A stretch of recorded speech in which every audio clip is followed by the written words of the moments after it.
કાર્યાલય એટલે ફક્ત કાર્યાલયનું પાટિયું લટકાવી દેવું એમ નહીં, પરંતુ કાર્યકરોના કામ પણ થવા જોઈએ।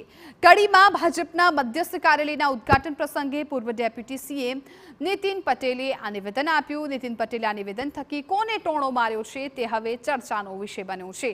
નીતિન પટેલે જણાવ્યું કે કામ કરે એનું નામ કાર્યાલય કહેવાય। ચૂંટણીમાં હાર થાય કે જીત, આપણે કાર્યાલય બનાવ્યા છે। કાર્યાલય નામનું પાટિયું લગાવી દેવાથી કંઈ ના થાય, કાર્યકરોને કામ થાય એ પણ મહત્વનું છે। નીતિન પટેલે કહ્યું કે હું 20 વર્ષ સુધી મંત્રી રહ્યો, પણ 10 દિવસથી વધુ ગાંધીનગરના બંગલે નથી રોકાયો।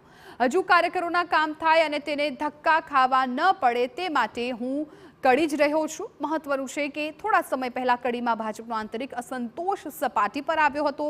કડીના ધારાસભ્ય કરશન સોલંકી અને નીતિન પટેલ વચ્ચે નગરપાલિકાના પ્રમુખની વરણીને લઈને વાકયુદ્ધ છેડાયું હતું અને ત્યારે હવે નીતિન પટેલનું કાર્યકરો અંગેનું આ નિવેદન ઘણું સૂચક છે।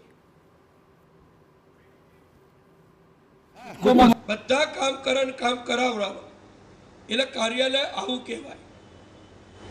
એ ખાલી કાર્યાલય પાટિયું લબડાવી દે એવું કાર્યાલય નહીં, કામ કરે એનું નામ કાર્યાલય। એનું શબ્દ એનું જોડણી છૂટી પાડો તો કાર્ય થાય એ હાલે।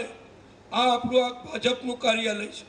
આ 20 વર્ષમાં મંત્રી તરીકે હું 10 દિવસથી વધુ ગાંધીનગરના બંગલે નથી રોકાયો। શું કરવા? આ દોડી કરવાનો મને શોખ હતો, પેટ્રોલ મારવાનો શોખ હતો? ના, કાર્યકરોનું કામ ઘેર બેઠા વગર ખર્ચે, કોઈને ગાંધીનગર ના આવવું પડે, અહીંથી જ એનો કાગળ લેવાઈ જાય અને એના ઘેર બેઠા એને જવાબ મળે, જે કામ કરવાનું હોય થઈ જાય। આયેલા કાગળ ગાંધીનગર જઈ તરત ફોન કરી જાય। આ બધાનો અનુભવ છે।